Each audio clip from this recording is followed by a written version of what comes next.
Evangelio de nuestro Señor Jesucristo según San Lucas. Refiriéndose a algunos que se tenían por justos y despreciaban a los demás, Jesús dijo esta parábola. 2 hombres subieron al templo para orar. Uno era fariseo y el otro publicano. El fariseo de pie oraba así: Dios mío, te doy gracias porque no soy como los demás hombres que son ladrones, injustos y adúlteros, ni tampoco como ese publicano.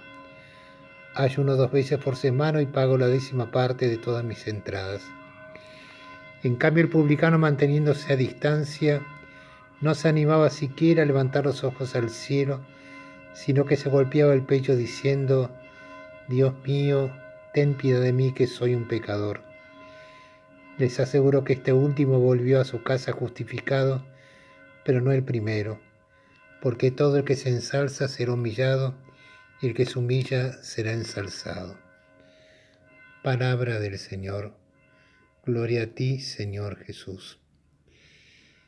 Conocemos bien este Evangelio. Fariseo y el publicano. Las actitudes distintas, la actitud del humilde y la actitud del soberbio. Pero hoy, en estas circunstancias que estamos viviendo, me gustaría que reflexionemos un instante sobre unas palabritas que dice.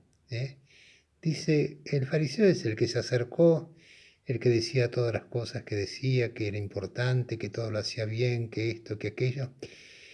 Y dice, ¿no es cierto?, en cambio el publicano manteniéndose a distancia.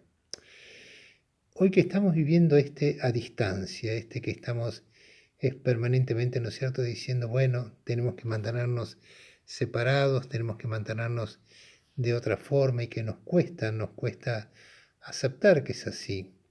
Aceptar, ¿no es cierto?, que no podemos acercarnos a las personas que queremos o no podemos decírselo, ¿no es cierto?, de la forma que estamos acostumbrados.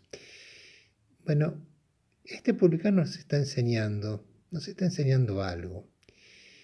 Que mantenernos a distancia no es algo malo de por sí, no es algo malo en sí mismo. No implica la distancia del corazón. Más aún, ponerse distante del publicano, del templo donde entraba, es lo que le permitió estar más cerca del Señor. Y es lo que le permitió, ¿no es cierto?, encontrar que ese Dios a quien él quería, pero del cual se sentía deudor, porque quizás sus obras no eran tan buenas, o quizás sus obras no eran exquisitas como el otro que cumplía con el ayuno, y cumplía con esto, y cumplía con lo otro. Sin embargo, ese corazón distante es el que encuentra la cercanía de Dios. Dios se acerca a ese corazón que sabe reconocer sus límites, su pequeñez, quizás sus angustias, sus dolores. Es el Dios que se acerca siempre ahí.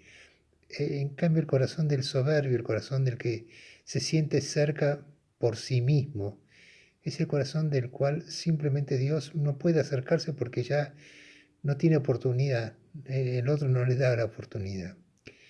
Por eso es lindo que pensemos un instante nomás.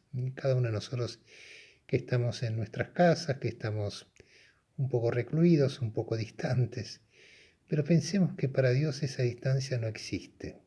Más aún, cuanto nosotros nos ponemos en esa distancia de la humildad, de la pequeñez, del saber que somos muy pequeños y que necesitamos la protección continua de Dios, es cuando Dios nos toma en sus brazos y nos abraza de una forma, casi uno diría, ¿no es cierto?, nos estruja, para que sintamos que ese amor de Dios es fuerte, enormemente fuerte, y que nos permite vivir con Él, nos permite estar con Él, y a partir de Él nos permite estar también con los demás y sentir que también nos podemos abrazar sin abrazarnos exteriormente a cada uno, quizás de una forma mucho más linda todavía de lo que hacíamos antes. Dejemos entonces que esta actitud del publicano nos tome, nos permita vivir esta cuarentena de una forma linda, de una forma agradable, de una forma amable. Algunas veces podemos sentir una cierta angustia o lo que fuera, pero dejémonos abrazar por Dios, dejemos que ese Dios nos tome, nos abrace y nos permita decirle a nosotros, bueno, Señor, nos tenemos que alejar para poder vivir cerca.